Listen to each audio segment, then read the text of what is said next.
nós vamos falar sobre os aspectos jurídicos do indulto individual concedido pelo presidente da República ao deputado Daniel Silveira. Vários colegas aqui, viu, Vladimir? Já encontrei vários colegas, inclusive o Procurador-Geral de Justiça de Tocantins está presente, que joia. Bom, Vladimir, a palavra está com você, já passamos de Muito bem, então, Rogério, 500 pessoas. Boa noite a todos e a todas. Em Brasília, tenho quase 30 anos de carreira na MP, fui também na MP da Bahia durante quase 10 anos, e sou professor da Universidade Federal da Bahia, professor assistente, desde 2010. Antes eu fui professor de Direito Internacional, é por isso que eu gosto de misturar as duas coisas, professor de Direito Internacional, professor de Direito Processual, e vivo em Brasília e sou também professor aqui em Brasília do IDP e de outras instituições, né? E também tenho um blog. Além de tudo, sou fundador do IDI, junto com outros colegas, o Instituto de Direito e Inovação, que é o perfil que eu estou usando hoje. O Instituto de Direito e Inovação ele foi fundado com o propósito de discutir temas não só no campo do direito, mas também na economia, relações internacionais. Por exemplo, semana passada nós fizemos um debate, você até apareceu lá, Rogério, um debate sobre os aspectos econômicos da guerra da Ucrânia, com um diplomata, você viu como foi bom, com um diplomata, o Paulo Roberto de Almeida, que deu uma aula incrível sobre a história da diplomacia nessa área das sanções econômicas. Então é isso. As lives que vocês estão fazendo são lives absolutamente diferenciadas. Vocês saíram daquelas 4 linhas das lives até enfadonhas. São lives muito bacanas. Vocês estão de parabéns. Jadel, colega nosso do MP do Santa Catarina, grande colega, presente, grande Jadel. Para você e para todos que estão aí, muita gente. Tem umas lives aí que a gente pode cumprimentar todo mundo pelo nome, mas com 528 pessoas que você traz, Rogério, é difícil. Não, e sabe, e quando você vê esse tia, a Andréia Walmes estava aqui também, Flávia, que está coordenando com a Andréia cursos lá no RC, mas quando você vê essa galera, você se sente em fase oral de concurso, né? Mas vamos lá. Aras, muitas pessoas querendo que nesta live comentemos o processo. Não dá para comentar isso nesta live. Então nós vamos ficar nesse recorte indulto individual ao deputado Daniel Silveira. E eu acho que esse tema, Aras, é um tema que ele dialoga tranquilamente com o direito penal, com o direito processual penal, com o direito constitucional, com o direito administrativo, e por que não trazer para cá, e eu sei que você faz isso muito bem, o direito internacional. O direito comparado, não esqueça, eu acho que isso do direito comparado, traz uma riqueza. História aí, né? Pronto. Perfeito. E o direito comparado, sem dúvida alguma, que também é algo que você faz muito bem. Vamos lá. Rapidamente lembrando, o deputado federal Daniel Silveira foi condenado no Supremo semana que passou, já que domingo é o primeiro dia da semana, então semana passada, foi condenado a uma pena superior a 8 anos em regime fechado. No momento seguinte, o presidente da República acabou concedendo o que se chama de indulto individual ou graça. Vamos aqui lembrar que o indulto pode ser individual ou coletivo ou graça. Eu só complementar uma coisa, Rogério. É importante que a gente veja a graça com bons olhos, né? Sem entrar naquele aspecto individual do problema que nós vamos debater aqui. Mas a graça é um instituto que está presente, esteve presente também o indulto, esteve presente em todas as constituições brasileiras desde 1824. Né? Desde a primeira Constituição Imperial, a graça está aí e é um instituto de alcance bastante amplo, salvo com essas limitações constitucionais. E é importante que nós vejamos também que ela tem várias manifestações, assim, manifestações de um instituto pacificador, inclusive historicamente, se a gente olha para certos momentos de concessão de graça na Argentina, no Brasil, nos Estados Unidos, em países asiáticos ou países europeus, como um instituto pacificador, como um ato soberano de perdão, que tem até uma relação imediata com certas celebrações cristãs, e talvez tenha tempo de nós falarmos sobre isso. E, evidentemente, no nosso contexto, é uma causa extintiva de punibilidade que serve como limitador do poder punitivo estatal, e não é porque esta é polêmica, e evidentemente é polêmica, que nós devemos colocar a graça num patamar de um instituto odioso. Ao contrário, a graça deve ser vista também como indulto, como instrumento importante da política criminal do Estado, como meio de atenuar penas gravíssimas e às vezes injustas, como, por exemplo, acontece no caso de pena de morte. Então, muito comum nos países que admitem a pena de morte existir um instituto como a graça e como indulto. E também, evidentemente, aparece nesse debate, como nós já comentamos no início, como uma garantia constitucional. Ara, você tocou num assunto que eu achei muito interessante, né? Nós não podemos demonizar este instituto. Este instituto, ele tem uma finalidade nobre. O que ele não pode ser, obviamente, é que eu falo da graça, que é o indulto individual dirigido à pessoa certa e determinada. Não podemos banalizar. Não esqueçamos que todos os anos nós temos o indulto coletivo, chamado indulto de Natal. E isso já faz parte da nossa tradição. Já faz parte da nossa tradição. Uma vez por ano se concede o indulto, e é que agora nós recebemos, surpresa, o indulto individual, dirigido à pessoa certa e determinada, que também tem previsão. Agora, a gente até vai falar a previsão infraconstitucional. Mas antes de falar da previsão infraconstitucional, algumas pessoas disseram o seguinte: o presidente da República não poderia ter concedido o indulto individual, que nós vamos chamar de graça aqui, porque ainda não tinha o trânsito em julgado.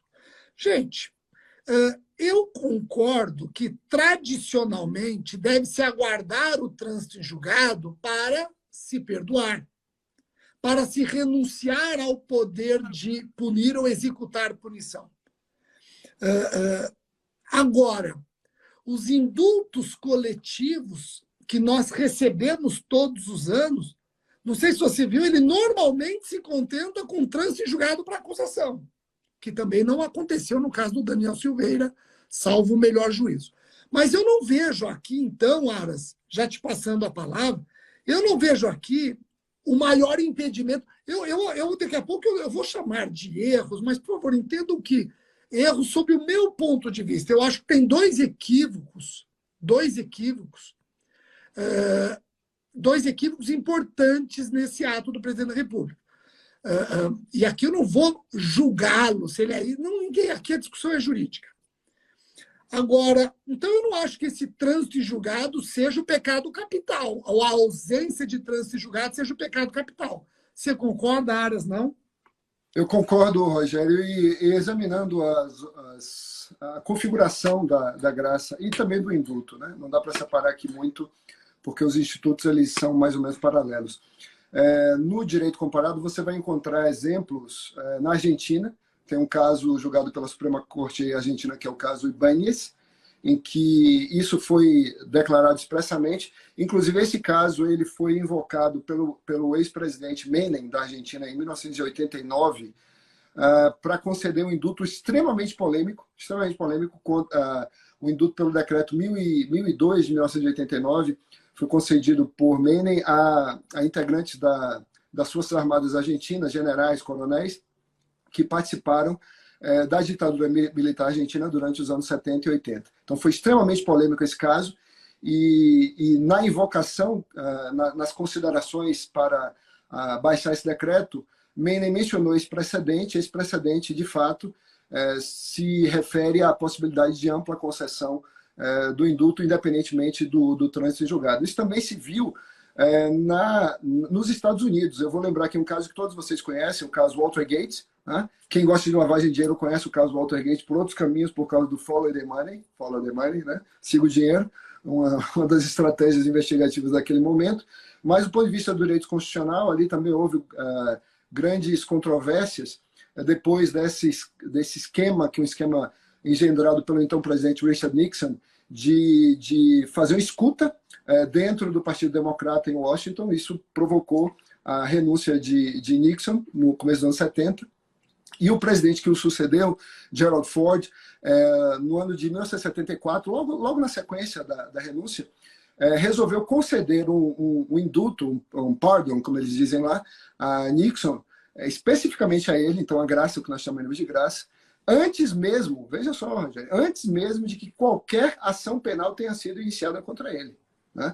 E lembrando que nos Estados Unidos, se você lê o Federalista, né, os Federalist Papers, aqueles documentos fundantes da democracia americana, do Estado Federal norte-americano, no Federalist de número 74, que foi assinado por Hamilton, esse documento ele é muito importante para a interpretação, especialmente de federações como a nossa. Né?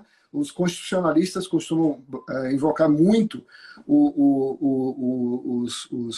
esses documentos do século XVIII para a interpretação do nosso direito. Por quê? Porque nós somos uma república federal exatamente como são os Estados Unidos. Então, não tem como fugir, pelo menos, dessa inspiração de direito comparado. E você vai lembrar, e muita gente aqui vai lembrar, que o Brasil, no começo, chamava Estados Unidos do Brasil. Né? Em 1889, nós ganhamos esse nome, e a nossa bandeira era muito parecida com a bandeira americana. Então, essa influência é muito forte. E lá nesse documento, Hamilton diz que o perdão, a graça individual é bastante ampla e só não poderia ser concedida para situações de impeachment, para aqueles casos em que pudesse uma autoridade federal dos Estados Unidos ser alvo de um processo de impeachment. Tá? E aí, então, temos dois exemplos já de nações que são federações, a Argentina e o Brasil, nas quais nós podemos nos inspirar. Mas se você quiser avançar um pouco mais e trazer o debate para o nosso ambiente, eu vou dizer a você que em 1934 foi a primeira referência que eu encontrei, o presidente Getúlio Vargas, por um decreto assinado em junho daquele ano, concedeu um indulto coletivo, não era graça, indulto coletivo, a uma série de brasileiros que fossem primários e que tivessem sido condenados por certos crimes. Aí ele cita lá o crime de lesão corporal, resistência, desacato, e crimes que não existem mais, o crime de capoeiragem, o crime que era crime, né? Praticar capoeira. Vejam só, eu que sou baiano, né? A tradição baiana, a capoeira. O crime de capoeiragem era um delito do Código Penal de 1890. Então, esse decreto de 1934, ele indultava tanto pessoas condenadas por esses crimes, quanto pessoas que estivessem processadas por esses crimes. Então, é uma tradição, pelo menos secular, quase secular do Brasil, um decreto de 90 anos quase, que mostra que essa concepção de que não há nenhuma necessidade de que o indulto seja posterior à sentença condenatória existe. E eu digo mais, naquela ADI que você conhece bem, Rogério, a ADI que foi julgada pelo Supremo Tribunal Federal em 2019, pouco tempo, né? Nem 3 anos ainda, relativa ao caso Temer, o Supremo Tribunal Federal também elaborou a sua posição com essa perspectiva de que o trânsito em julgado não é necessário, né? Não seria necessário. E para completar esse raciocínio, e eu já finalizo, lhe devolvo, se a gente olhar ali o artigo 107, nós sabemos, como já dissemos aí no começo, isso, 107 do Código Penal, que a anistia, a graça, o indulto são causas extintivas de punibilidade. E aquelas causas todas ali, elas podem acontecer antes do trânsito em julgado. Elas podem, inclusive, acontecer antes de proposta ação penal. Né? Muitas delas, você explica bem nos seus livros, pode acontecer antes da ação penal. E a prescrição pode acontecer antes de ser proposta ação penal, pode acontecer depois de proposta ação penal, pode acontecer depois de julgada a ação penal.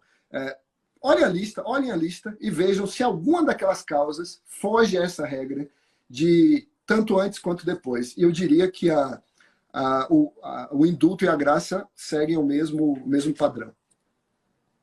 Eu até acho, e vou explicar agora, eu até acho que precisa de sentença condenatória. Eu não acho que é possível você conceder o indulto ou a graça, diferente da anistia, que você esquece o fato. O indulto e a graça, eu acho que pelo menos tem que ter a condenação. Daqui a pouco eu explico o porquê, mas concordo que dispensa o trânsito julgado. Olha só, Aras, onde eu quero chegar. O presidente da República, ao conceder o indulto, ele faz com que o seu ato, seja antecedido de alguns considerandos. E o presidente da República, ele cita, faz menção ao artigo 734 do CPP. Aqui está, na minha opinião, o primeiro pecado do indulto. Não sou contra o indulto, não acho que é errado conceder indulto, não vou demonizar o indulto por questões de color político, nada disso. O indulto, estamos falando do indulto como instituto, independentemente do momento em que nós vivemos. Você trouxe aqui uma retrospectiva, direito comparado, casos de dentro e de fora do nosso país. Aliás, eu lembro, viu, Ara, assim nos Estados Unidos, que você mencionou, o presidente da República pode conceder indulto para ele mesmo.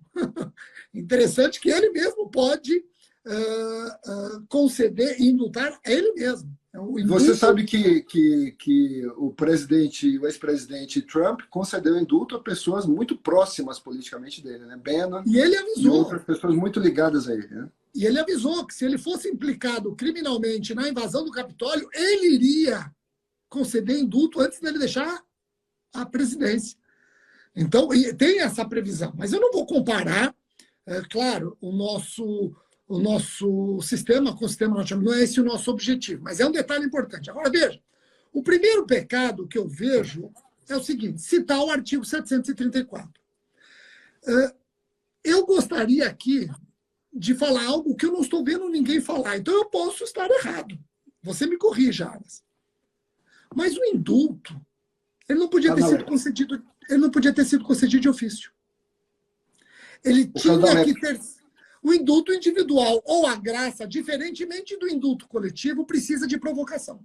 Aí você fala assim, não, olha o 734, vamos ler juntos. O 734 do CPP diz, a graça, ou seja, o indulto individual, que fique claro isso. Quando eu e Aras falamos de graça, estamos falando de indulto individual. Quando falamos de indulto individual, estamos falando de graça, não estamos mencionando o indulto coletivo, que direciona os seus efeitos para pessoas incertas, indeterminadas, a depender do preenchimento de requisitos e condições. Bom, o 734 cuida do que nós estamos discutindo aqui. A graça poderá ser provocada por petição do condenado. Olha só, Aras, por que eu falo que tem que ter condenação? Pelo menos condenação, não precisa apresentar julgado. A graça poderá ser provocada por petição do condenado, de qualquer pessoa do povo, do Conselho Penitenciário, olha só a execução penal aqui falando alto, do Ministério Público, ressalvada, entretanto, ao presidente da República a faculdade de concedê-la espontaneamente. Pô, Rogério, tá aí. O presidente da República pode conceder espontaneamente. Calma. Esse dispositivo foi tacitamente revogado pelo artigo 188 da LEP. Foi revogado quase 5 décadas depois. E a LEP, Aras, no 188, copiou o 734, menos a ressalva. Então fez o quê? Diz que o indulto individual, não fala mais graça, o indulto individual poderá ser provocado por petição do condenado por iniciativa do MP, do Conselho Penitenciário ou da autoridade administrativa. Não ressalva mais a possibilidade de concessão espontânea pelo presidente da República. E você viu, Rogério, eu concordo inteiramente contigo, e alguém diz que onde está a autoridade administrativa aí poderia ser encaixado o presidente da República. Ou... Não vejo assim, porque a autoridade administrativa são aquelas mencionadas na LEP, né? Na própria lei das execuções penais. E veja, seria muito esquisito você colocar o presidente da República, que é o titular desse indulto, dentro de uma arquitetura do dispositivo, no final, como autoridade administrativa, falasse presidente da República, chefe do Poder Executivo Federal. Não é nem a maneira como se dirige a pessoa do presidente da República numa lei ordinária. E ainda mais cuidando de uma prerrogativa exclusiva dele. Eu concordo com você. Eu não acho que essa autoridade administrativa seja o presidente da República. Longe disso. Essa autoridade administrativa pode ser quem? Pode ser um secretário de administração penitenciária. Pode ser o diretor do estabelecimento prisional. Não o presidente da República. Concordo com você. Então, aqui, Aras, eu vejo um pecado. O presidente da República não poderia ter agido Eu concordo contigo, mas é uma daquelas questões, né? Como primeiro ponto, se esse debate sobre se o momento foi adequado, se o momento antes do trânsito em julgado foi adequado, e a forma como teria sido feita ex abrupto, assim, logo depois da decisão do Supremo, sem que ninguém peça, pelo menos é o que parece, né? A gente não tem essa informação se ninguém realmente pediu. Mas concordo com parece você, que sim. Eu posso estar errado, mas eu também acho que ninguém pediu. Eu concordo contigo, eu também acho que ninguém pediu. Então, mas seriam situações que não seriam impeditivo da renovação do benefício. Né? Por isso então, que eu chamei de pecado, e não pecado capital, porque esse aqui cabe a remissão. Né? Pecadilho. Mas eu acho que tem problemas mais sérios aí que eu acho que a gente precisa debater. Exato. Aí, né? Eu vou até chegar nesse problema. Ó, pessoal que nos assiste, estamos aqui chegando a 800 pessoas. Se vocês têm essa informação de que houve pedido do interessado, então esqueçam esse pecado. Eu procurei em tudo quanto é lugar, não achei, nem na manifestação do presidente ele faz referência à eventual provocação. Agora, veja só. E aí eu vou chegar num ponto que talvez você... Pessoal, nós não combinamos a live, viu? Pode haver divergência, que não vai gerar sequela. Então, pode ser que eu agora vá entrar onde você quer se debruçar, Aras. Ó, por que depende de provocação? Porque o presidente da República, no caso do indulto individual ou da graça, ele tem que se sentir sensibilizado com os argumentos do interessado. E olha o que eu vou falar, que é uma questão que não é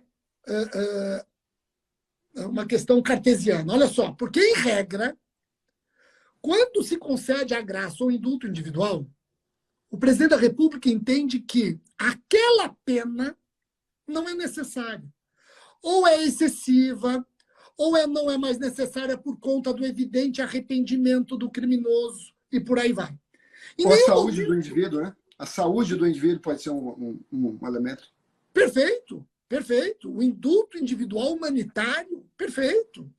Agora, veja, mas em nenhum momento o presidente da República, quando concede o indulto, ele questiona a tipicidade, a ilicitude, a culpabilidade, prova da materialidade, prova da autoria, ou mesmo a justiça da decisão condenatória, não estou falando da pena. Então, o que não pode acontecer é a graça ser concedida fora desse ambiente de clemência, razões sociais, religiosas, humanitárias, para ser uma afronta a uma decisão judicial. Isso me chama a atenção. Oi, pode falar. Posso fazer uma parte? Concordo com o que você está dizendo e se for assim, se não seguir esse parâmetro, a gente não teria um decreto de indulto, a gente teria um decreto de insulto ao tribunal. Não precisa nem achar que é a parte, a palavra já está com você. Eu já terminei meu raciocínio. Que eu acho que aqui pode estar o segundo pecado. O segundo pecado, nos considerando, você percebe que o indulto foi concedido como uma resposta a uma decisão que se imagina absolutamente injusta, arbitrária, etc. Então, você acaba tirando o holofote da pessoa do indultado para servir de afronta a uma decisão, ou não? E aqui, gente, pelo amor de Deus, sem color político. Isso nos remete, Rogério, a gente não tem como fugir, porque o direito é uma manifestação política do Estado, né? Tudo que é direito é política também, mas não política partidária. Eu acho que isso que tem que ficar claro. Tem politicagem. Aqui política partidária. Não devemos e nós nem podemos, né? Você é meu Ministério Público, eu também sou, então não devemos e não podemos. Mas discutir esse tema é também uma discussão sobre polis, né? Sobre a organização do Estado, sobre como deve funcionar o Estado, sobre os parâmetros da atividade presidencial, sobre a democracia e, como você disse no início, sobre direito constitucional, sobre o que nós vemos como relevante na manutenção da estabilidade democrática, do funcionamento adequado das instituições, no exercício dos poderes, no livre exercício dos poderes, tudo isso está embutido. E eu concordo contigo, eu diria também que o momento logo após, né, e aí é que está o meu incômodo em relação ao decreto, o primeiro pecado do decreto para mim é ter sido proferido antes que o cadáver esfriasse. né? Naquele calor político, então o presidente ele adotou uma postura de reagir a uma decisão do Supremo Tribunal Federal e não ao de agir de forma clemente, misericordiosa ou para corrigir uma injustiça absoluta, né? O que poderia ser feito uma semana depois, 10 dias depois, poderia ter sido feito, Rogério, eu gostaria de citar isso, porque a história do Brasil sempre está ligada a esses momentos, essas coisas religiosas, né? E eu me lembro quando eu era criança, eu sou de Salvador, né? Quando eu era criança, eu morava num bairro onde tinha muitas manifestações católicas, do catolicismo, que é muito forte na Bahia, como também são as religiões africanas. E tinha a festa do Divino, que acontece, acho que se não me engano, no dia de Pentecostes, que esse ano cai no dia 5 de junho, né? Pentecostes, 50 dias.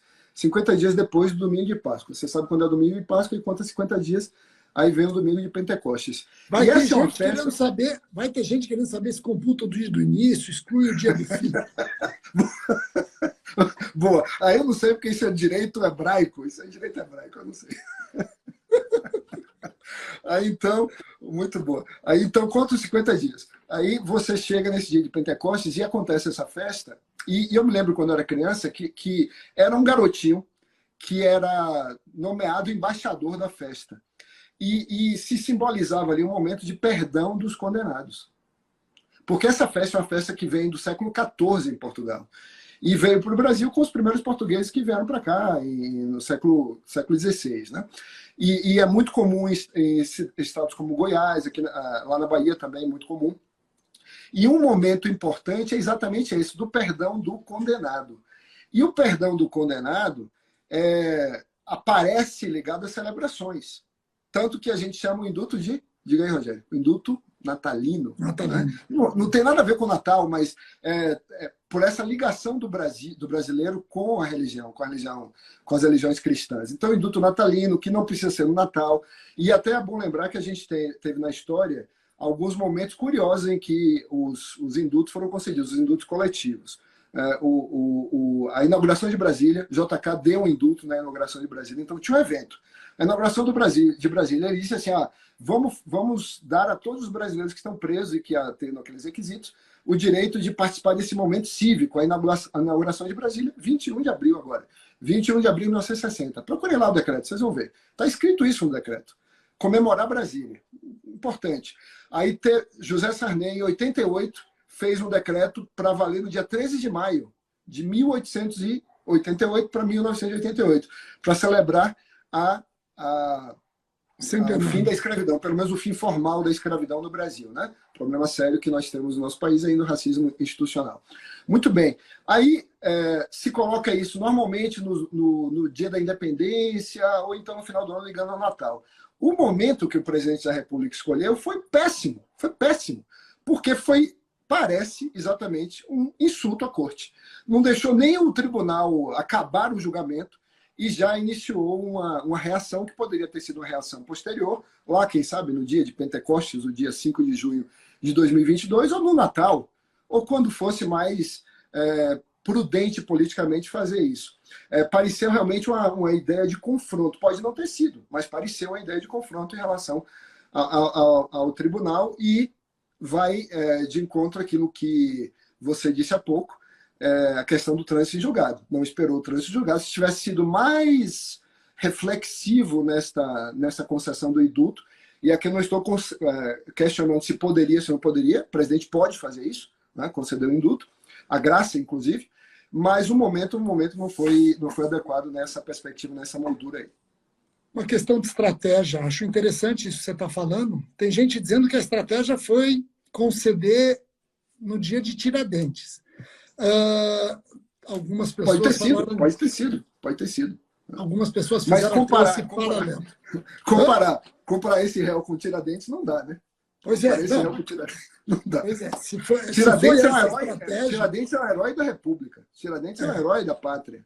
Um herói da pátria, e não é o caso de um herói, né? E nem Tiradentes. Vejam só.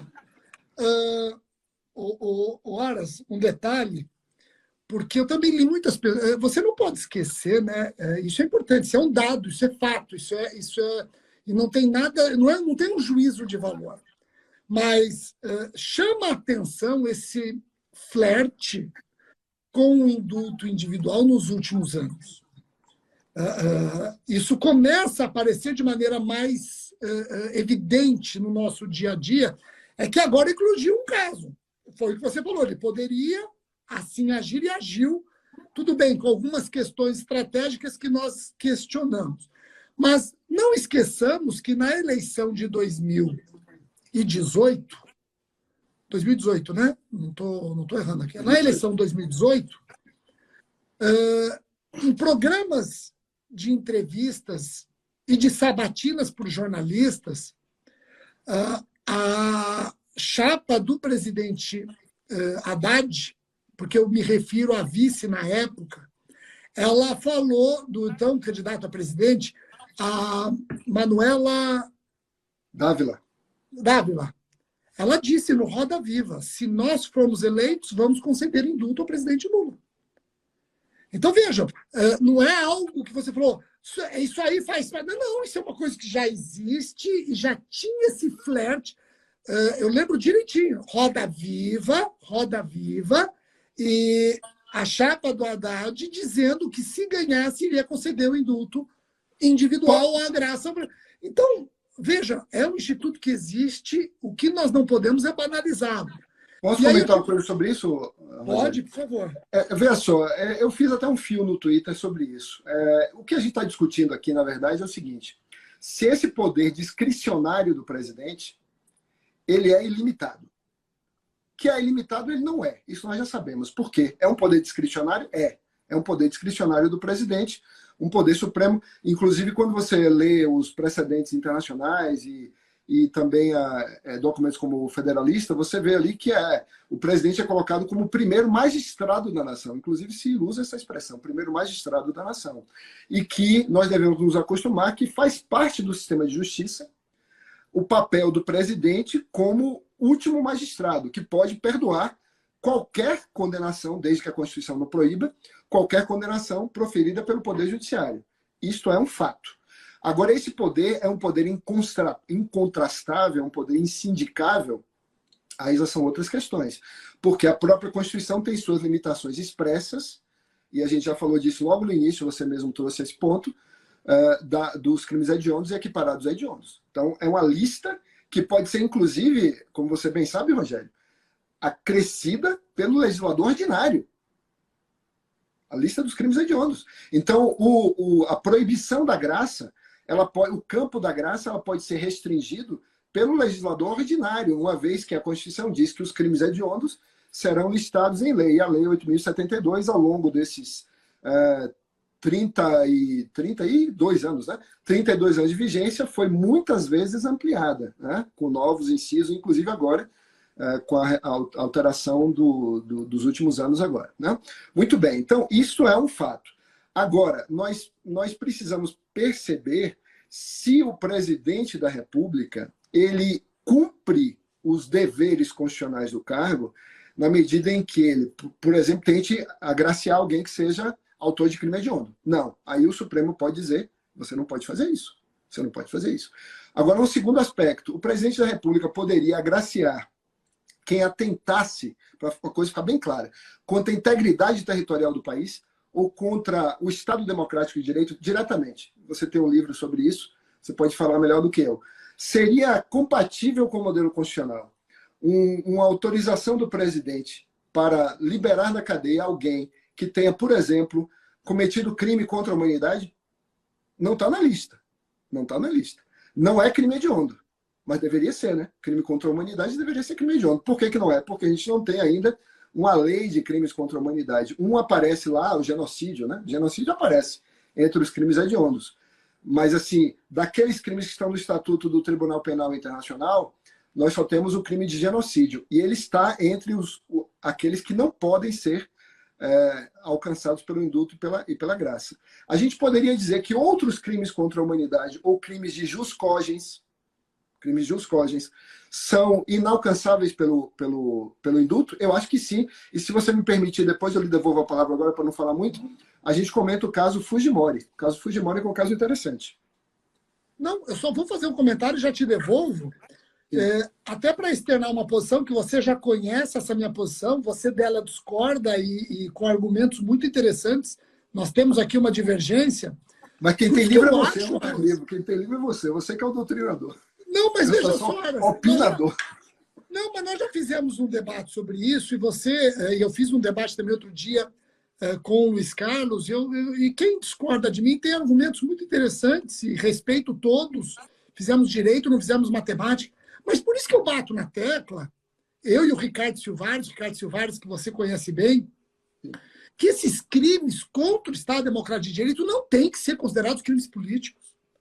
Fica mais tragável o indulto se você entender como um crime político do que se você falar isso aqui não é crime político. Isso é um crime contra o Estado Democrático de Direito. E um crime contra o Estado Democrático de Direito não merece essa benesse que busca preservar a harmonia entre poderes. É absolutamente... É a mesma coisa que você conceder saída temporária para Suzane Richthofen comemorar o Dia das Mães.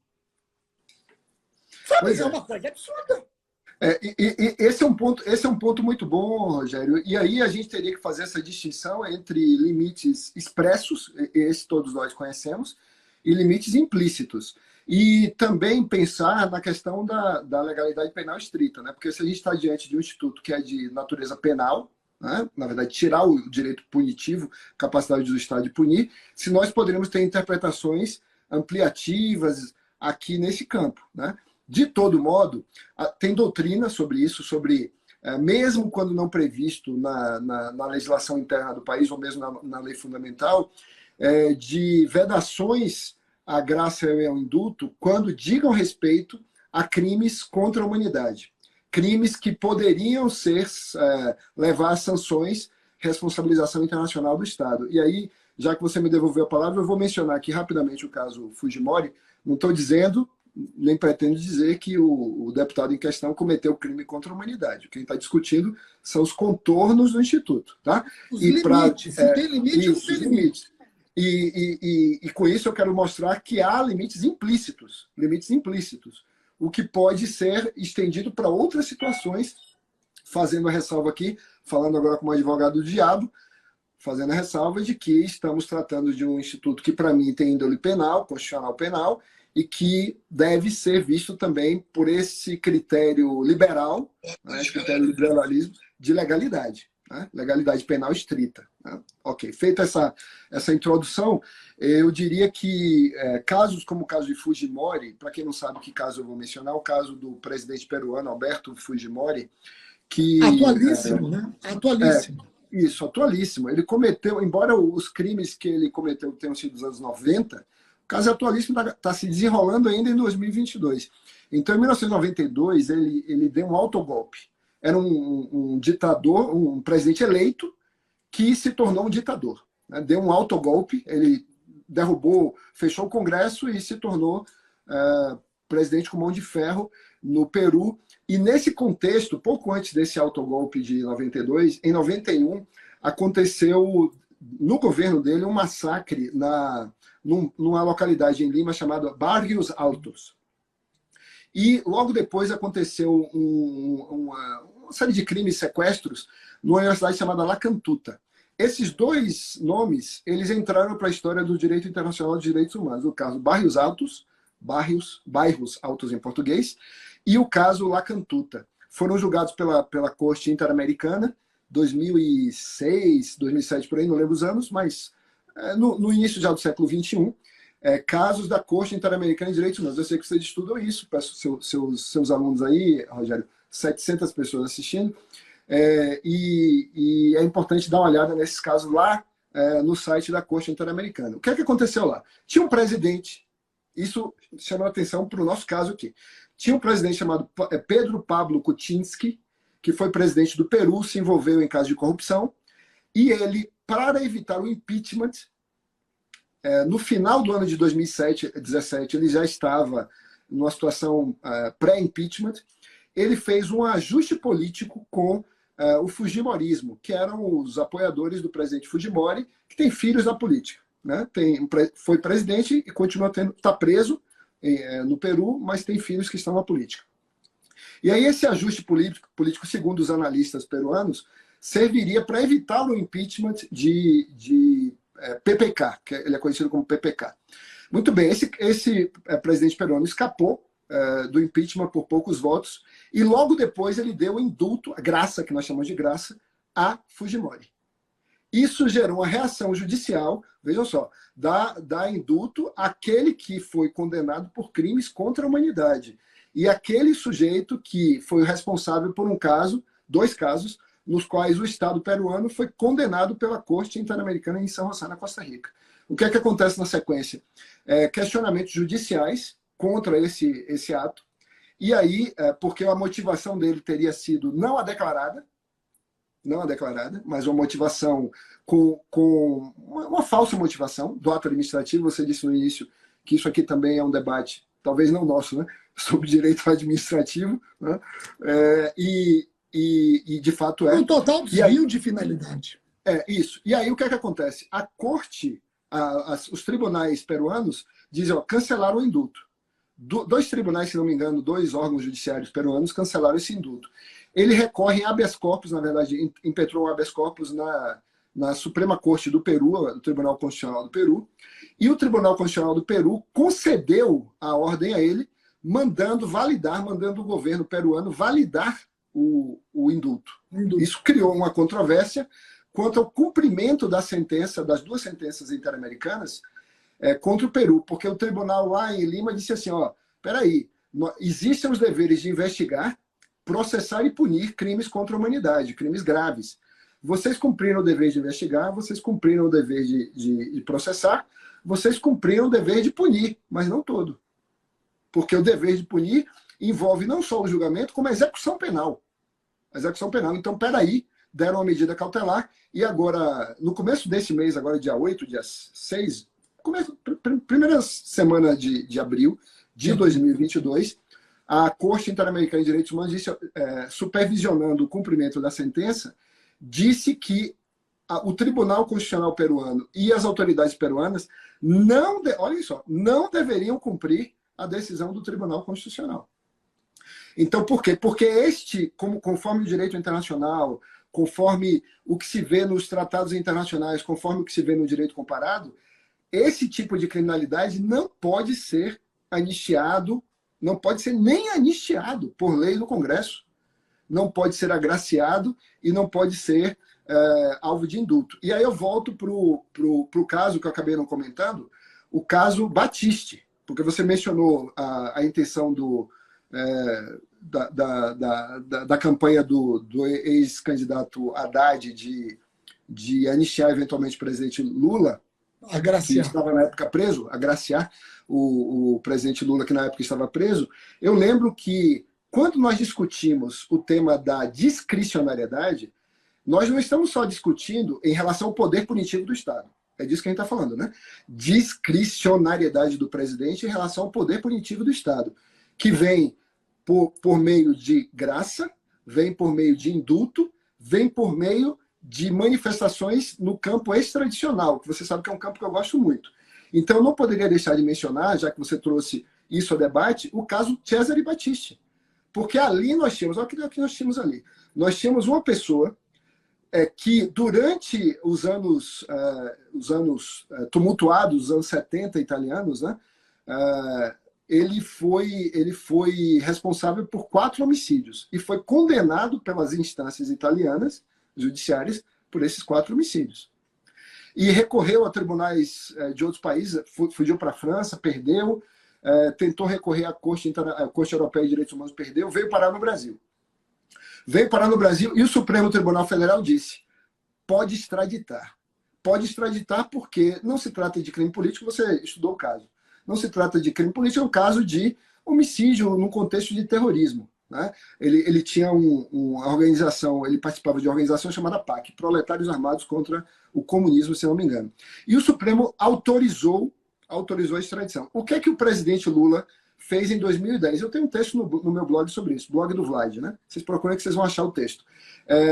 O presidente Lula, com base em um parecer da AGU, um parecer de 65 páginas, bem robusto, disse que não ia entregar Cesare Battisti para a Itália. Poder discricionário do presidente.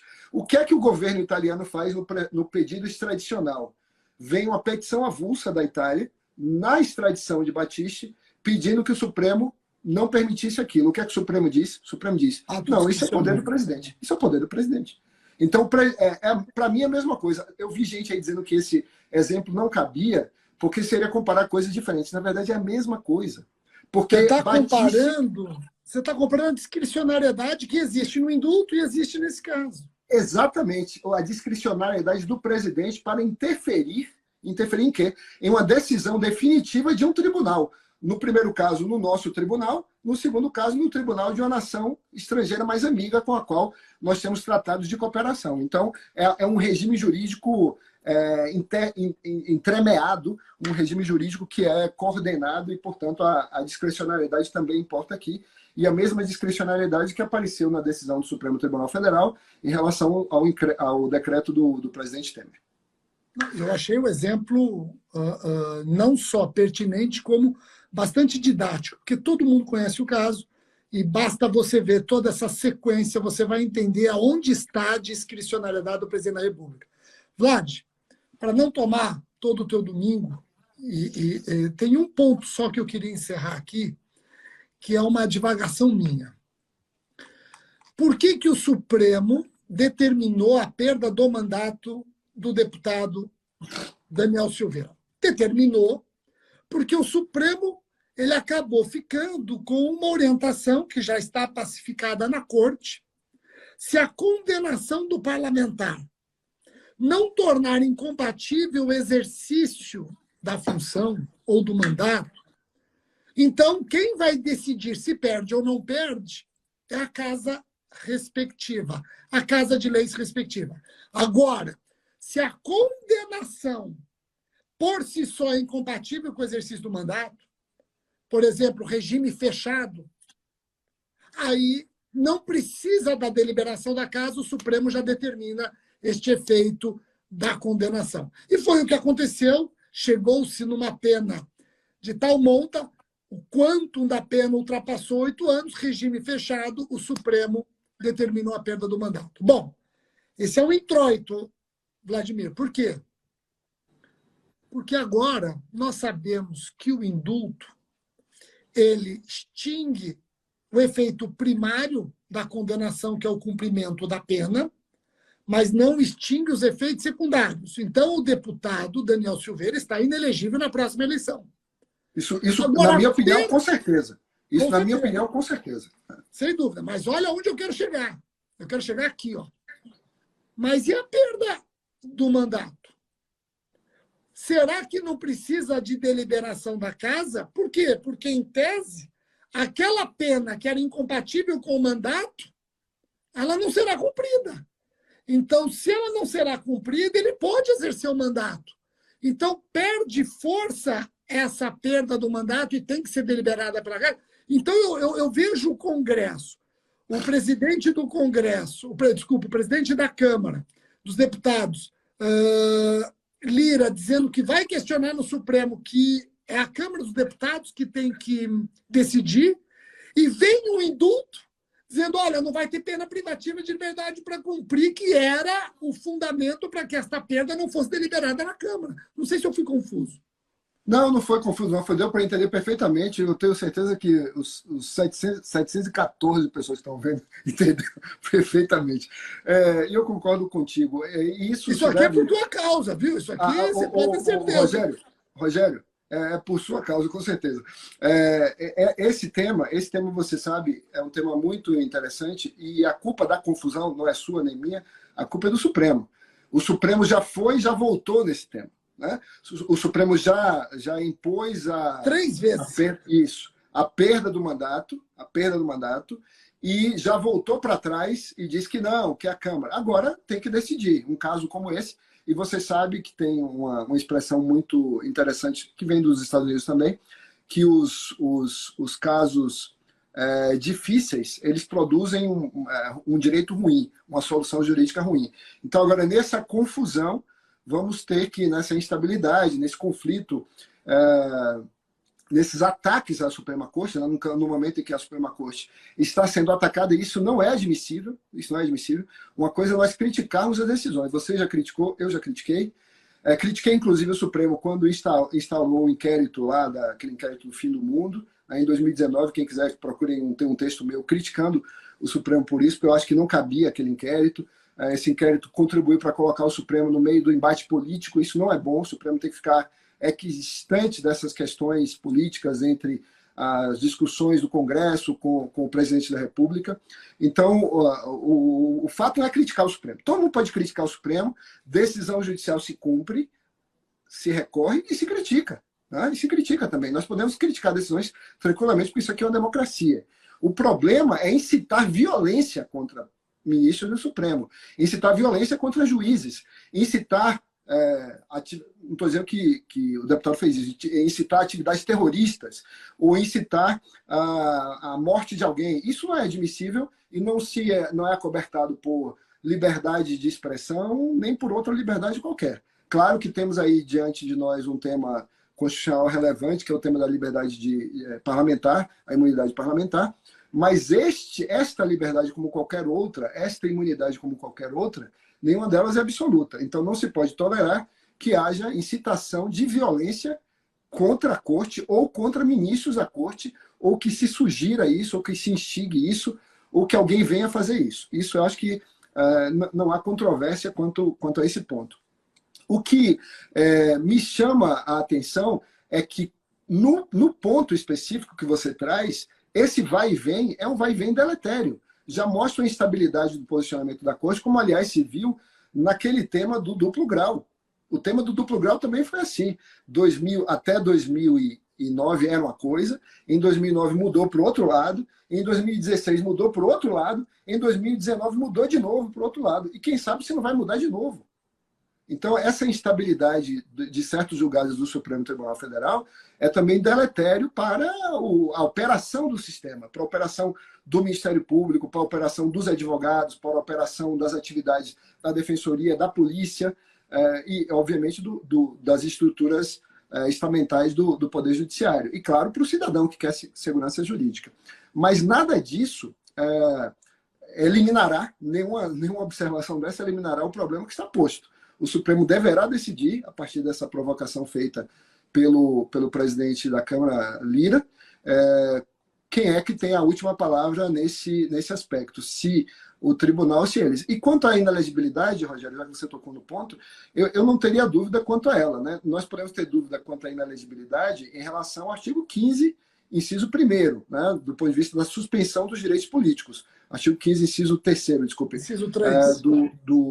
Da Constituição Federal. Suspensão de direitos políticos após o trânsito em julgado da condenação. Efeito extrapenal. Se transitar em julgado essa condenação, a gente poderia até discutir se vale e se não vale. Agora, a inelegibilidade, não tenho dúvida de que ela está preservada. Ou seja, a inelegibilidade ocorrerá assim que ele tentar se candidatar a deputado ou senador por partido que seja, no TSE ou no TRE, no momento oportuno. Agora, o ponto que você traz realmente é um ponto duvidoso. Quem vai decidir isso é o Supremo nessa confusão toda em que nós já estamos embutidos. Tá? Perfeito, muito legal. Aras, eu acho que foi uma live bacana. Você me permite só mais uma coisa? Claro, claro. Veja só, nós não podemos esquecer que o Supremo, aí nesse caso da ADI 5874, que a gente nem mencionou o número, né, mas é 5874. Essa ADI, o Supremo deixou a porta aberta para fazer a revisão de indulto e, claro, também de graça. Né? Deixou a porta aberta. Então, já tem o ADPF lá no Supremo Tribunal Federal. Então, nós veremos cenas dos próximos capítulos. O que nós esperamos, eu espero sinceramente, é que, de um lado, esta graça não sirva de estímulo para que outras pessoas se engracem para atacar as instituições. Né? Para criticar, todo mundo pode. Mas para praticar violência contra as instituições ou incitá-la, não. Então, que ninguém se engrace a isso. Né? Número 2, que os envolvidos, no caso o presidente da República e o Supremo Tribunal Federal também, tenham sabedoria e discernimento, seguindo assim, já que a gente está num confronto quase bélico, né? A gente tem que evocar o filósofo da guerra, que é Sun Tzu. E ele dizia que um bom general, no campo de batalha, ele age sempre com prudência. Né? Com prudência. Então, não sou eu que estou dizendo, Sun Tzu disse isso há 2000 anos, isso 500 anos antes de Cristo, ele já ensinava isso na arte da guerra. Agir com prudência é extremamente importante. Eu diria também que os envolvidos, no caso os ministros, tenham a religião que tiverem, o presidente tem a religião que tiver, eles devem se inspirar, já que muito se fala em religião no Brasil, mas ninguém segue, né, religião nenhuma, na verdade segue os próprios interesses muitas vezes, devem se inspirar no que está naquele livro, o primeiro livro de Reis. Eu não sou evangélico, eu não sou pentecostal, e já deixo claro que eu não sou candidato a ministro do Supremo, nem candidato a nada, certo? Eu só quero dizer uma coisa que eu acho bonita, eu acho uma coisa que... Porque a Bíblia, né, a Bíblia é um livro muito bonito. Tem coisas terríveis, mas é um livro muito bonito. E eu não sou evangélico, mas eu gostaria de dizer isso quanto ao primeiro livro de Reis, porque a gente está no momento, né? Acabou a Páscoa agora, eu já falei de Pentecostes, estamos falando de perdão, e perdão é uma coisa que nos lembra sempre a religião e lembra bons propósitos. Quem é perdoado tem que agir de acordo com os propósitos de quem o perdoou. O indivíduo não é perdoado para voltar a delinquir. O indivíduo é perdoado para entrar naquele campo da sociedade em que as coisas andam bem, o relacionamento, a pacificação possa se produzir. E o que eu queria dizer sobre Reis é que teve um momento ali na história de Israel em que o rei Salomão, já rei, né, recebe essa incumbência de se tornar rei, e ele pede a Deus não riquezas e glória, o que ele pede a Deus é sabedoria. Então, espero que todos possam pedir sabedoria, como pediu Salomão, para termos uma decisão do Supremo Tribunal Federal que seja também salomônica em todos os seus aspectos processuais e de mérito nesse julgamento que virá, espero que ainda este ano.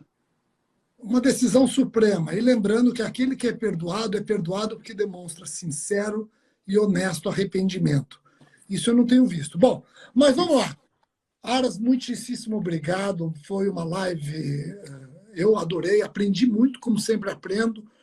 Eu gosto muito de debater com você, querido amigo. Poxa, e ó, infelizmente a gente precisa que aconteça isso para a gente debater os temas. Eu queria estar debatendo com você o que vai cair em concurso, mas as últimas lives nossas têm sido para debater temas que infelizmente nos causam espécie e também preocupação. Obrigado, viu, Aras? Obrigado a todos que assistiram e até a próxima live, se Deus quiser, com um tema mais palpável. Um abraço. Um abraço a todos. Boa noite.